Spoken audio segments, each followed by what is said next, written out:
Yo, it's your boy P. Camp. So after this Drink Champs Ye interview, Roxy Washington, which is the mother of George Floyd's youngest daughter, filed a $250 million lawsuit against Ye and Associates for his frivolous comments on the show, or should I say lies, because that's what they were. Here they go.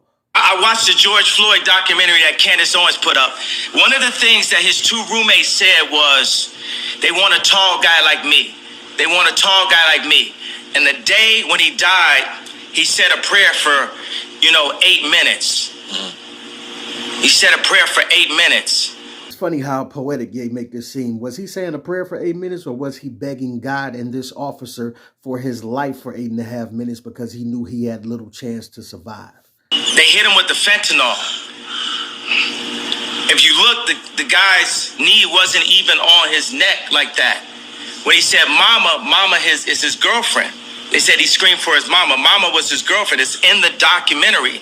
Whether he was crying out to his girlfriend or his mama was irrelevant. You said the knee wasn't on his neck like that. Either it was or it wasn't. But the autopsy report said he died from cardiopulmonary arrest, complicating law enforcement subdual, restraint, and neck compression. Then it said the autopsy report noted other significant conditions, including hypertensive heart disease, fentanyl intoxication, and recent methamphetamine use. Other significant condition, but the cause of death was cardiopulmonary arrest, complicating enforcement, subdual, restraint, and neck compressions. That's the facts. The mother of George Floyd's daughter announced they are filing a $250 million lawsuit against Kanye West over his recent statements about Floyd's death. The rapper, who goes by Ye, erroneously declared in a podcast that Floyd died from fentanyl, not as the result of police brutality.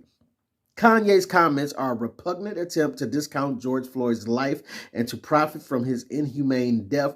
Attorney D. Dixon III said that statement on Tuesday, adding that the goal of the lawsuit is to hold Mr. West accountable for his flagrant remarks. The lawsuit would go after West's business partners and associates as the comments cause harassment, misappropriation, defamation, and infliction of emotional distress. Gianna is the sole beneficiary of Floyd's estate. The interests of the child are priority. George Floyd's daughter is being re-traumatized by Kanye West's comments, and he's creating an unsafe and unhealthy environment for her, added attorney Nuru Witherspoon. Roxy Washington, acting on behalf of her and Floyd's child Gianna, retained the Witherspoon Law Group and Dixon attorneys at law. They fired off a cease and desist to West. Mr. Floyd's cause of death is well settled through evidence presented in courts of law during criminal and civil trials that were the result of his untimely and horrific death. Nevertheless, you have maliciously made statements that are inaccurate and unfounded, causing damage to Mr. Floyd's estate and his family, the letter reads, which is obtained by Yahoo Entertainment. Getting to some of what we stated earlier, Floyd's cause of death was ruled a homicide by a medical examiner. The autopsy report said he died from cardiopulmonary arrest, complicating law enforcement subdual, restraint, and neck compressions.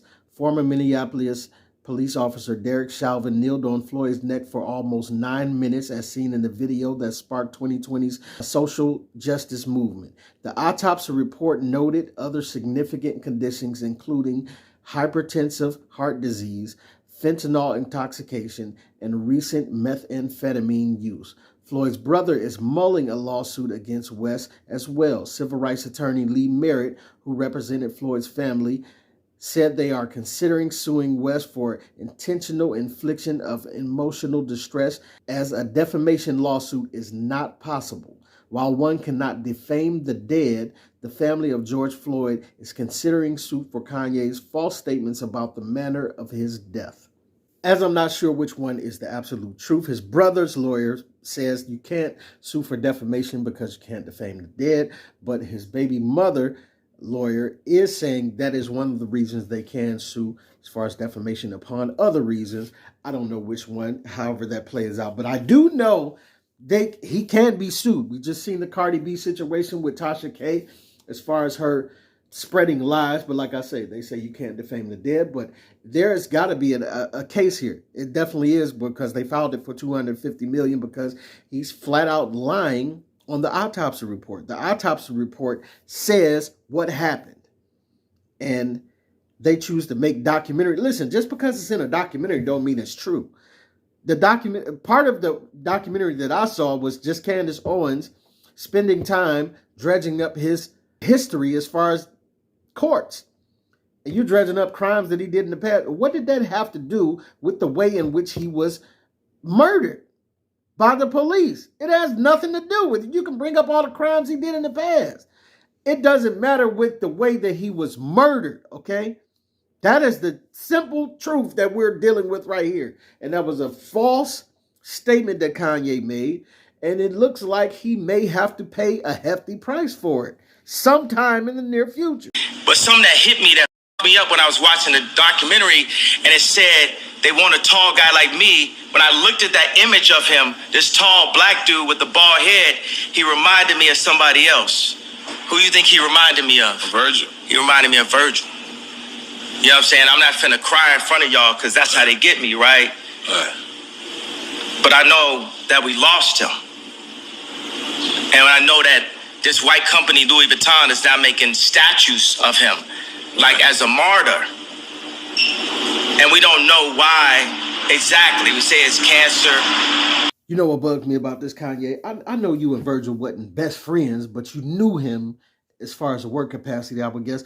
But when you think of him, you're ready to cry because you knew him in some form or fashion. But you say he reminded you of George Floyd, or either that George Floyd reminded you of him. But yet, till this day, when you watch the video of George Floyd, you can watch him getting his neck kneeled on for 8.5 minutes and have no sympathy or compassion for the brother at all. That's funny to me, man. But all right. I want to be careful with this subject because. Wait a second, but tell me, could you even really run this interview? Because Mav didn't run my interview. Right. You know what I'm saying? They blocked me out. The media blocked me out. They lit, right? I'm lit, right? I'm lit. Right. But see how disrespectful Ye is. See, the best thing you could have done is let somebody like Mav or Nori run the interview. Because when you run the interview, you see how it goes. You go off on left field. You say things that are unnecessary, unfounded, lies, and you just say and rant like you want to rant. But if Nori had taken a hold of the interview and let you know that, yeah, you're Ye, but I'm Nori. We're drink champs, and you're not going to disrespect my platform. Listen, I can combat your thoughts just as well as you can rant off and say your thoughts. If you would have did that just as well as the shop did when Mav tried to run the interview, I guess, as they say, and Kanye probably took away with the interview at that point as well and said too much and did too much. See, when can't nobody tell you nothing, you lose control. It's good to be a maverick. I guess, like you say, what my man's name. But when can't nobody tell you nothing, as you say in your song, Ye, can't nobody tell me nothing, it goes off the tracks usually. You're doing good for yourself. You're a billionaire. I can't tell you nothing. But if I can't tell you nothing, I mean, it is what it is. What you gonna learn? What you gonna learn? Who you gonna learn from? He said some cold stuff in the Gap video about, I ain't gonna argue with people that's broker than me about money. But my thing is, if you don't argue with them people or listen to them, who you gonna listen to? If you the head of the honcho of the big three, and you won't listen to the broke people that's driving your cars about what's right and what's wrong with it, who are you gonna listen to? Who are you gonna learn from? And if you a full cup that can't be poured into, I don't know what to tell you. You know what I'm saying? I don't know where you want to go from that. I done seen millionaires and billionaires go broke. So with that logic, you add that up and do whatever you want to do with it. I'm lit. You know what I'm saying? JP Morgan, I put $140 million into JP Morgan, and they treated me like so if JP Morgan Chase is treating me like that, how they treating the rest of y'all? Listen, they gonna always treat you like that because you are still a Negro. Apparently a lesson that you didn't learn from the broke folk. But listen, you got $140 million that you put in there. JP Morgan got $3.95 trillion that they got in the bank. They don't care about you and your Negro dollars. Go sit down somewhere, Kanye, okay? And learn something from the broke people that you should be learning from. Get out of my channel, man.